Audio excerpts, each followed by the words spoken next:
દરેક પ્રસંગોમાં જુઓ ને, ભગવાનને જીવના પાપ ભૂલી જવામાં આનંદ આવે છે. માણસ છે ને એ જલ્દી કોઈને માફ નથી કરતો. નાની નાની ભૂલોને પણ જિંદગીભર યાદ રાખી આપણે તકો ગોતતા હોઈએ છે કે ક્યારે બદલો ચૂકવી દો. અને ભગવાન મોટી મોટી ભૂલોને પણ નાનકડી સેવાને યાદ કરી એને ક્ષમા કરવા માટે તત્પર હોય છે. આ જીવ અને ભગવાનનો ભેદ. માણસ ગમે તેવા સ્નેહ સંબંધ હોય એમાંય ભૂલ શોધી અને ક્યારે સંબંધ તોડી દઉં એની જ તક શોધતો હોય છે. અને ભગવાન નાની નાની સેવાને પણ અવસર બનાવી ક્યારે આની જોડે સંબંધ જોડી દઉં એની તક શોધતા હોય છે. ક્યારે આના પર કૃપા કરી દઉં. જીવને તો ભાને ન હોય અને છતાંય પ્રભુ એની અજાણતા થયેલી અજાણે અધર્મી નાહી ગયો તો એ માએ કર્યો ઉદ્ધાર. આ પ્રભુનો સ્વભાવ છે. તવ ચરિત્ર મત્યદ્ભુતમ. અતિ અદ્ભુત સ્વભાવ વાળા પરમાત્મા છે. એમ કહેતા કે એક મંદિરના પાછળના ભાગમાં એક સ્ત્રી પુરુષ પ્રિયા પ્રિયતમ બંને બેઠા હતા અને પેલો પુરુષ એ સ્ત્રીને પાન ખવડાવવા માટે પાન એમાં ચૂનો લગાવતો હતો મંદિરની દિવાલ પાછળના ભાગમાં. અને ચૂનો બચ્યો તો એને થયું કે લગાવવું ક્યાં, દિવાલ પર એક તિરાડ હતી, એને એમાં ચૂનો ભર્યો ને તો એ ભગવાને એનો ઉદ્ધાર કરી દીધો. આ પરમાત્માનો સ્વભાવ. અજાણતા પણ સેવા થઈ ગઈ ને તો પ્રભુ જાણી કરીને એને યાદ રાખશે. ભગવાનનો સ્વભાવ ગીતાજીમાં કહ્યું, અપી ચેત્સુ દુરાચારો ભજતે મામ અનન્ય ભાગ સાધુ રેવ સમંતવ્ય સમ્યક વસિતો હિ સહ. ગમે તેવો પાપી કેમ ન હોય, મને ભજવાનો સંકલ્પ કરે તો એને સાધુ જાણો. એટલે ક્યારે પણ કોઈના મુખમાં ભગવદ નામ હોય તે ભગવદ નામ કરતા એનો સ્વભાવ અને કર્મોને મોટા જાણી એને એના પાપ યાદ નહીં અપાવે. આપણે આ કીર્તન ભલે સારા ગાય પણ કેટલો ક્રોધી છે.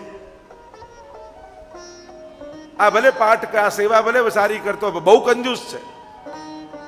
આપણે દુર્ગુણોથી જીવનો પરિચય ગોતીએ છીએ. આ મનુષ્યનો સ્વભાવ. ઘણા તો પેલા ભાઈ આવ્યા હતા ને, એ કોણ પેલા ભાઈ? અરે તમે ઓળખો જ છો, જુએ તો તરત ઓળખે. ખ્યાલ નથી આવતો, તમે એનું નામ બોલો સરનેમ બોલો એને યાદ ના આવે. પણ એમ કહે પેલા બટકા સરખા હતા ને જાડા ને કાળા ને ટાલ વાળા હતા, ઓહો ખબર પડી. માણસની કમીઓ બતાવો ને તરત ઓળખી જાય માણસ. આ મનુષ્યનો સ્વભાવ. એમ નહીં કેવું કે આ કીર્તન ગાય છે પણ ક્રોધ બહુ કરે. કહેવાય તો એમ આ ગમે તેટલો ક્રોધી છે, કીર્તન બહુ સારા ગાય છે. એમ નહીં કેવું કે આ સેવા કરીને લોભ કરે છે. એમ કેવું ભલે આટલો લોભી છે, ઠાકોરજીની સેવા બહુ સુંદર કરે છે. ઘટનાઓ એ જ છે. અર્થઘટનો તમે કેવા કરો છો એ તમારા ઉપર છે. જીવનના ગણિત પણ એવા છે. ઘટનાઓ આપણા હાથમાં નથી પણ અર્થઘટનો ચોક્કસ આપણા હાથમાં છે. બનેલી ઘટનાઓના અર્થઘટન તમે કેવા કરો છો એના પરથી સુખ અને દુઃખ નક્કી થાય છે. અર્થઘટનો કરતા તમને ભાગવતજી શીખવાડશે. કેવા છે પ્રભુ? સર્વજ્ઞ છે પરમાત્મા. સચ્ચિત આનંદ રૂપાય. અને ત્રીજું તત્વ પરમાત્માના સ્વરૂપમાં છે આનંદ. વેદમાં પણ પરમાત્માની વ્યાખ્યા કરી, આનંદ માત્ર કરપાદ મુખોદરાદિ. જે સર્વાંગ આનંદમય છે એ જ પરમાત્મા છે. અને એ જ વેદમાં વર્ણિત આનંદ નંદ બાબાના ઘરે બાલક બનીને આવ્યો. એટલે જ આપણે કહીએ નંદઘર આનંદ. પછી કઈ કયા નામે? તો કે જય કનૈયાલાલ. પણ પ્રગટ કોઈ બાળક નથી થયું. વેદમાં વર્ણિત એ પરબ્રહ્મ જે આનંદ માત્ર કરપાદ મુખોદરાદિ છે એ પોતે બાલક બનીને આવ્યો છે. એટલે એમને નંદ ઘર આનંદ ભયો એમ કહીએ તો પરમાત્માનું ત્રીજું રૂપ આનંદ રૂપ છે. સુખ અને આનંદ આપણે બંને ભેદ જાણીએ. મેળવીને થાય એ સુખ, આપીને મળે એ આનંદ. જમીને મળે એ સુખ, જમાડીને મળે આનંદ છે. આ સહજ સ્વભાવ છે. તમે કોઈને ભૂખ્યાને જમાડો અને કદાચ તમારા માટે બચ્યું ન હોય છતાંય ઓડકાર તમને આવે. આ જ આનંદ છે. જ્યારે જ્યારે વાંટો છો ત્યારે આનંદ પ્રગટે છે. આ કથા પણ એક પ્રકારથી આનંદ વાંટવા માટેનો જ પ્રસંગ છે. સત્કર્મ માટે નિમિત્ત બનવું એ પણ બહુ મોટી કૃપાનું લક્ષણ છે કે અમારા પર ઠાકોરજીની કૃપા છે. વિચાર કરો, કોઈ પરબ ખોલે અને પાણી પાય તો કેટલું મોટું પુણ્ય. કોઈ અન્ન ક્ષેત્ર ખોલે અને બધાને જમાડે તો કેટલું મોટું પુણ્ય. તો વિચાર કરો, જે ભગવાનની પરબ ખોલી બધાને ભગવાનનો રસ પાય એનું તો કેટલું મોટું પુણ્ય શાસ્ત્રોમાં. આ ભગવદ રસ પાન છે. પીબત ભાગવતમ રસમાલયમ મુરહો રસિકા ભૂઈ ભાવુકા. અને રસનો આલય કયો છે એની ચર્ચા પ્રથમ સ્કંદમાં કરીશું. આનંદ રૂપ પરમાત્મા છે. સુખ માણસ હંમેશા શોધતો રહે છે, પણ આનંદ તો લઈને પેદા થાય છે માણસ. સચ્ચિદાનંદ રૂપાય, તો રૂપ તો સુંદર છે. જો ત્રણ વસ્તુ બતાવી, રૂપ બતાવી, સામર્થ્ય બતાવ્યું અને સ્વભાવ બતાવ્યો. કેમ? કારણ કે આ જીવ રૂપી કન્યાને પરમાત્મા રૂપી વરને પરણાવવાનો છે. હવે કોઈના થવા માટે રૂપ જુઓ તો આકર્ષણ થાય, સામર્થ્ય જુઓ, જો રૂપથી નેત્રો એની તરફ આકર્ષિત થાય, મન ખેંચાય, સામર્થ્યથી બુદ્ધિ શરણાગત થઈ જાય અને સ્વભાવથી મન હેનું બની જાય. લાગણી જુઓ ને. એટલે આ ત્રણેયને ભગવાનના બનાવવા માટે સ્વરૂપ, સામર્થ્ય અને સ્વભાવ ત્રણેયનો પરિચય કરાવે. કેવા છે પરમાત્મા? વ્યાસજી વર્ણન કરતા બોલે છે, સચ્ચિદાનંદ રૂપાય વિશ્વોત્પત્યાદિ હેતવે તાપત્રય વિનાશાય શ્રી કૃષ્ણાય વયમ. સ્વરૂપથી તો સુંદર છે, એ કરે છે શું? વિશ્વોત્પત્યાદિ હેતવે. આ જે કરે છે ને એવું તો કોઈ કરી શકતું નથી. આ શું કરે છે? વિશ્વની ઉત્પત્તિ, સ્થિતિ અને લય કરે છે. સર્જન, પાલન અને લય કરે છે. આ જે કાંઈ પણ સર્જન દેખાય છે, એક નાનકડી ટાંકણી કોઈને આપે અને એમ કહો કે આ તો એમને બની ગઈ, તમે માનો? એક નાનકડી ટાંકણીને જોઈને તમે માનવા તૈયાર નથી કે એમને બની ગઈ. કોઈના બનાવ્યા વગર ક્યાંથી બને? તમે તુરંત કહો ને. તો આખું બ્રહ્માંડને જોઈ તમને ઈશ્વર કેમ યાદ નથી આવતું કે આનો કરતા કોણ હશે? હસતા હસતા રંગમંચ પર રડત કેરો સૃષ્ટિ કેરો આવ્યો છે. ન ભૂખ તરસનું ભાન તને, ન સુખ દુઃખ કંઈ સમજાય તને, ન ચાંદ ગગનમાં તે મૂક્યો, ન સૂરજ વળી તારું સર્જન તે નથી મૂક્યા નગમાં, તોય તારાઓનો પાર નથી, ને તોય વળી તું બોલે છે કે સૃષ્ટિમાં ભગવાન નથી. એકવાર આંખો ઉઠાવીને બ્રહ્માંડ તરફ જુઓ, ભગવાન પર આપમેળે વિશ્વાસ આવી જશે. કોણ આ સર્જનહાર છે? સર્જન, પાલન આ ચલાવે છે કોણ? કોણ આને બેલેન્સ કરે છે?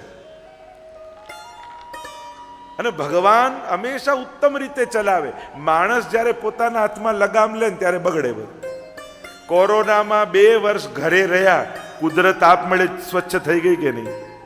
નદીઓ સ્વચ્છ થઈ ગઈ, વનો ઉત્તમ થઈ ગયા, આ માહોલ સરસ થઈ ગયો. માણસ ઘરેથી નીકળે છે અને દુનિયા બગાડે છે. આપણે જ અનુભવ કર્યો કે નહીં? એને એમ થાય કે હું દુનિયાને ઉત્તમ કરવા જાઉં છું, પણ એનો પ્રત્યેક પ્રયાસ ક્યાંક ને ક્યાંક કુદરતને વિક્ષેપ કરનારો છે. આ પાલન કરનારા પરમાત્મા છે. ગમે તેટલું સામર્થ્ય હતું, ગમે તેટલું મિત્ર વર્તુળ હતું ને ગમે તેટલા આપણે ફાંકા મારે, આપણે તો બહુ મોટું ફ્રેન્ડ સર્કલ, આપણે જ મેસેજ કરવા પડ્યા કે નહીં, કોઈ આવતા નહીં, હું પોઝિટિવ છું. આપણે જ આપણા સામર્થ્યથી ભાગવું પડ્યું. પાલન કરતા તો પરમાત્મા છે. આ દુનિયાને જુઓ ને, ગમે તેટલા સમૃદ્ધ દેશો હોય, પણ દુનિયાના 10% લોકો એક સાથે બીમાર પડે તો કોઈ દેશ પાસે ઈલાજ કરવાની વ્યવસ્થા નથી. આપણે જોયું, ગમે તેટલા સમૃદ્ધ દેશો હતા. અસમર્થ છે જીવ, પ્રભુ સર્વ સમર્થ હોય, સર્વસમર્થ તો કેવલ હરિ છે. એક વસ્તુ યાદ રાખજો, માણસ મદદ કરી શકે, સુખી ના કરી શકે. તમે કોઈને હેલ્પ કરી શકો, તમારું સામર્થ્ય એટલું જ છે, પણ મદદ કરીને એ ગેરંટી ના આપી શકો કે હું તને સુખી કરી દઈશ. કેવલ સંજોગો ને વ્યવસ્થા માણસ ઊભી કરી શકે, સુખ તો ઈશ્વરના હાથમાં જ છે. તમે મોટી અગાસી લઈ શકો, પતંગ લઈ શકો, દોરી લઈ શકો, પણ પવન ન હોય તો પતંગ ઉડે? આ પવન છે ને ઠાકોરજીની કૃપા છે, વ્યવસ્થાઓ આપણા પુરુષાર્થ છે. ગમે તેટલી જીવનમાં વ્યવસ્થાઓ ઊભી કરો, ભગવત કૃપાનો પવન આવે ને તો આપણા જેવા ફાટેલા પતંગો ચડી જાય. બાકી બહુ અઘરું છે. વિશ્વોત્પત્યાદિ હેતવે, લય કરનારા પણ પરમાત્મા છે. મહાપ્રભુજીનું શુદ્ધાદ્વૈત બ્રહ્મવાદ સિદ્ધાંત છે. એમાં મહાપ્રભુજી હમણાં સંક્ષિપ્તમાં ચર્ચા કરું, આગળ સમય આવશે તો વિસ્તારથી કરીશું. ઉત્પત્તિ અને નાશ નથી માનતા જગતનું, આવિર્ભાવ અને તિરોભાવ માને છે. એટલે કે ભગવાન પોતે જ જગત રૂપે આવિર્ભૂત થાય છે. કાચબાનું ઉદાહરણ વેદાંતમાં આપવામાં આવે, કામ કરવું હોય ત્યારે ઇન્દ્રિયોને બહાર કાઢે, ન કરવું હોય ત્યારે ઇન્દ્રિયોને સમેટી લે. એમ જ ભગવાન જ્યારે લીલા કરવા ઈચ્છતા હોય ત્યારે પોતાનામાંથી જ સૃષ્ટિનું સર્જન કરે છે, અને લીલા સમેટવી હોય ત્યારે નાશ નથી કરતા. જેમ કાચબો ઇન્દ્રિયોને અંદર લઈ લે, એમ ભગવાન પોતાનામાં લય કરી લે છે. એટલે જ અહીંયા જગત પણ સત્ય માનવામાં આવ્યું મહાપ્રભુજીના મતમાં, કારણ કે કાર્ય કારણ અભેદાત. જો કારણ બ્રહ્મ સત્ય છે તો એમાંથી થતું કાર્ય એ પણ સત્ય જ હોય. કારણ સત્યમાંથી અસત્ય ન પ્રગટી શકે. ઓમ પૂર્ણમદ પૂર્ણમિદમ પૂર્ણાત પૂર્ણમુદચ્યતે પૂર્ણસ્ય પૂર્ણમાદાય પૂર્ણમેવાવશિષ્યતે. ઈશોપનિષદનું મંગલાચરણ. પૂર્ણ બ્રહ્મમાંથી પૂર્ણ જગત પ્રગટ થાય છે, પણ ભગવાનમાં કઈ કમી નથી આવતી, એ તો પૂર્ણ જ રહે છે. અને એ પૂર્ણ સૃષ્ટિ ભગવાનમાં જ્યારે ભળી જાય તો ભગવાનમાં કંઈ વધી નથી જતું, એ તો પૂર્ણ જ રહે છે. કારણ વિકૃત પરિણામવાદ અને અવિકૃત પરિણામવાદ બે શબ્દો વેદાંતે આપ્યા. દૂધમાંથી દહીં બનાવો પણ દહીંમાંથી પાછું દૂધ ન થાય, એને કહેવાય વિકૃત પરિણામવાદ. રબરને લાંબુ ખેંચો, લાંબુ દેખાય, છોડો તો પાછું જેટલું હોય એટલું થઈ જાય, આને કહેવાય અવિકૃત પરિણામવાદ. એમ ભગવાનમાં કોઈ વિકાર નથી, એ તો અવિકૃત છે. પ્રભુને તો ત્રણેય અવસ્થામાં આનંદ જ છે, સર્જનમાં, પાલનમાં અને લયમાં. જેમ એક નાનકડું બાળક દરિયા કિનારે માટીથી રમતું હોય રેતીમાં, અને ખાડો ખોદે ઘર બનાવે ત્યારે પણ આનંદમાં હોય. ઘર બની જાય ત્યારે છીપલાઓ વીણીને રમતો હોય ત્યારે પણ આનંદમાં હોય. અને મમ્મી બૂમ પાડે કે બેટા ચલો ઘરે, અને કૂદકો મારીને ઘર તોડતો હોય ત્યારે પણ એના હૃદયમાં તો આનંદ જ હોય છે. એમ સર્જન, પાલન અને લય ત્રણેયમાં એમની તો આનંદમાં જ સ્થિતિ છે. તો સચ્ચિદાનંદ રૂપ છે અને વિશ્વની ઉત્પત્તિ સ્થિતિને લય કરે છે. તો બહુ મોટા કામ કરનારા લોકો હોય ને, એ સ્વભાવના બહુ આકરા હોય. તો જે આટલું મોટું કાર્ય કરે છે તો પ્રભુનો સ્વભાવ કેવો છે? તો કે આના જેવો કોમળ સ્વભાવ તો બીજો કોઈનો નથી. કહ્યું તાપત્રય વિનાશાય શ્રી કૃષ્ણાય વયમ નમઃ. આ તો ત્રિવિધ તાપોને દૂર કરનારો પરમાત્મા છે. પાપનું ફળ છે તાપ. જીવનમાં પાપ આવ્યા તો તાપ પણ આવવાનું. આપણા બધાની તકલીફ એ છે, સુખ જોઈએ છે પણ પુણ્ય કરવું નથી, દુઃખ જોઈતું નથી પણ પાપ છોડવું નથી. હું તમને જો એટલા પ્રશ્ન કરું, બે જ પ્રશ્ન તમને કરું. પોતાના પાપ યાદ કરી છેલ્લે આંખો ક્યારે તમારી ભીંજાઈ હતી?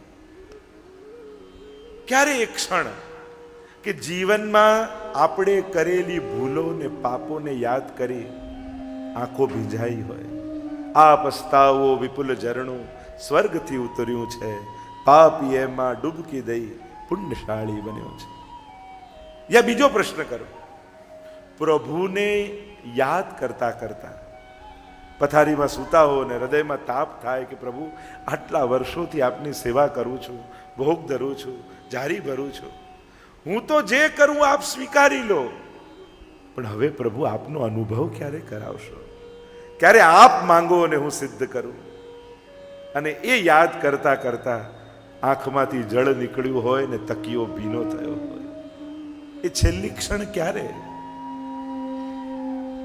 ભક્તિમાં રડવું પણ સાધના છે. રુરુદુહુ સુસ્વરમ રાજન कृष्ण दर्शन लालसा. रोने से और इश्क में बेबाक हो गए, धोए गए इतना कि बस पाक हो गए. प्रभुना प्रेमથી પ્રગટ થયેલા અશ્રુઓ એની બે બૂંદો દિલ પર પડે ને, જન્મ જન્માંતરના પાપો ધોવાઈ જાય. ભાગવત સાંભળી પ્રયાસ કરજો.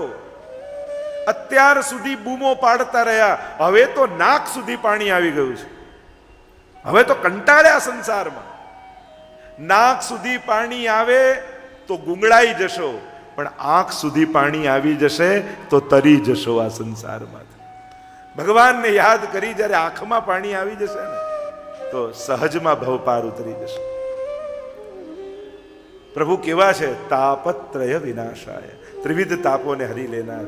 વૈષ્ણવો, તમને એટલું કહીશ, જીવનમાં જ્યારે કોઈ પણ સંકટ આવી જાય, એમ લાગે હવે કેમ નીકળે, શું થશે, કોઈ પણ સંસારીઓ પાસે કરગરવા કરતા ભગવાન પાસે જઈને બેસી જજો. કહેવાની પણ જરૂર નથી, બધું જાણે જ છે. ખુલાસાઓ તો અજ્ઞાની પાસે કરવા પડે, સર્વજ્ઞ તો બધું જાણતો હોય છે. ચોખવટ તો અજ્ઞાનીઓ પાસે કરવી પડે. આમ નહોતું, હું આમ હતું, હું આમ નહોતો કહેવા માંગતો, આમ કહેવા માંગતો હતો. આ બધા ખુલાસાઓ તો અજ્ઞાનીઓ સામે થાય. જે ઘટઘટની જાણનાર હોય, અંતર્યામી સમસ્તાનામ ભાવમ જાનતી માનસમ. શિક્ષાપત્રમાં જ્યારે હરિરાયજી આજ્ઞા કરતા હોય ત્યારે કહેવાની જરૂર નથી, એને તારો ચહેરો નહીં, સીધું દિલ દેખાય છે. પ્રભુના નેત્રો તો તારા અંતઃકરણને જુએ છે, તારા ચહેરાને નહીં.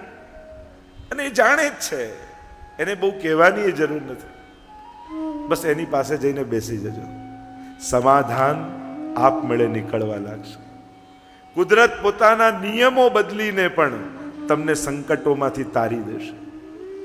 નહીં તો ઘણી વાર જીવનમાં એવા સમયો આવે, હવે તો ગયા, હવે તો ફસાઈ ગયા, હવે બધું ખતમ, હવે કેમ કરીને નીકળીશું, આવા સંજોગો આવી જાય.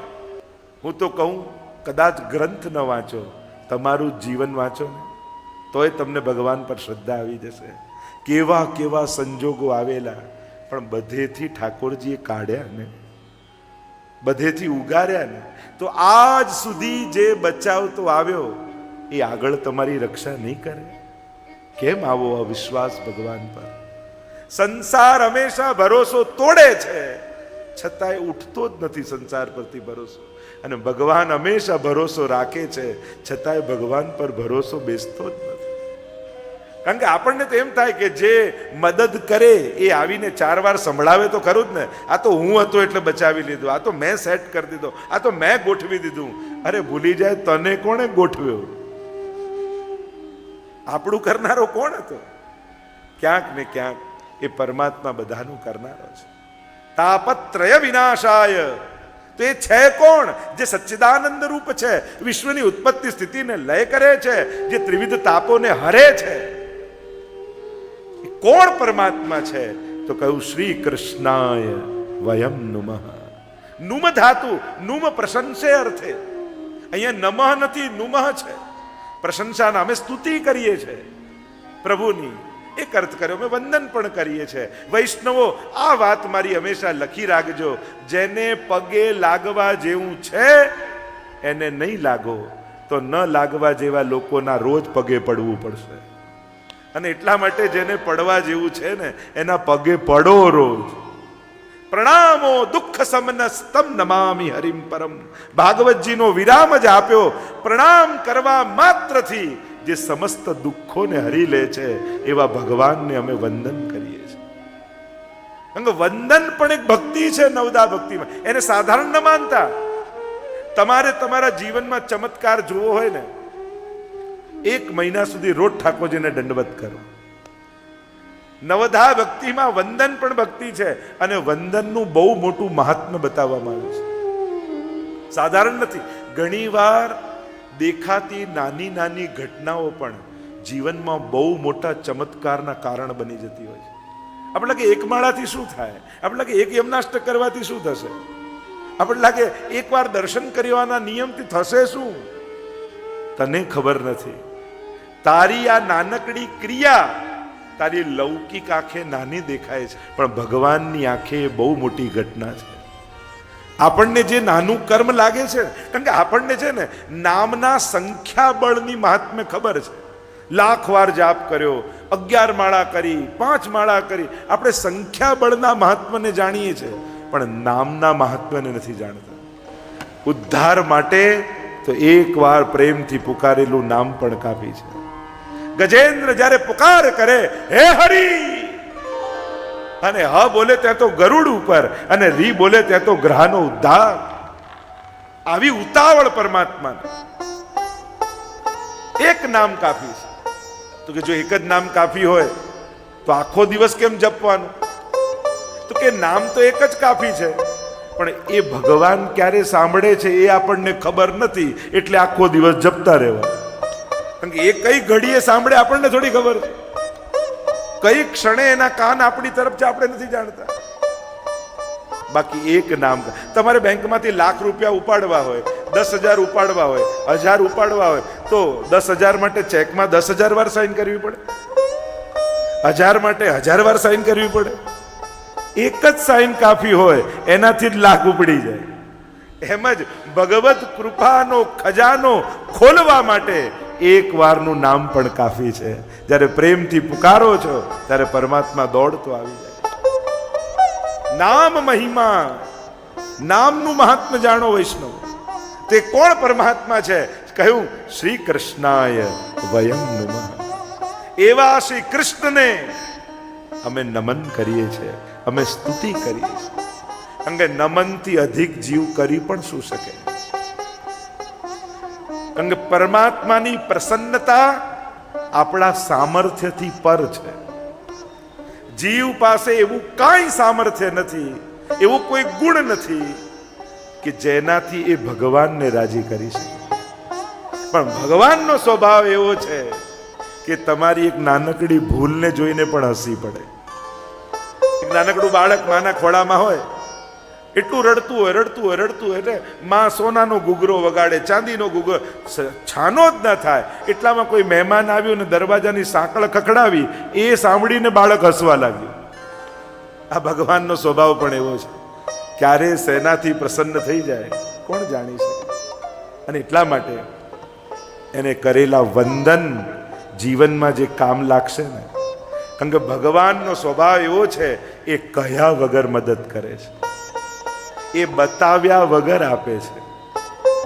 આપણે તો એમ કહીએ કે જમણો હાથ આપે તો ડાબા હાથને ખબર ન પડવી જોઈએ. ભગવાન તો એ રીતે આપે કે લેનારને ખબર ન પડે કે આપનારો કોણ હતો. સુદામાને ખબર ન પડે કે કોણે આપ્યું, કોણે ભરી દીધું. આ પ્રભુનો આપવાની રીત છે.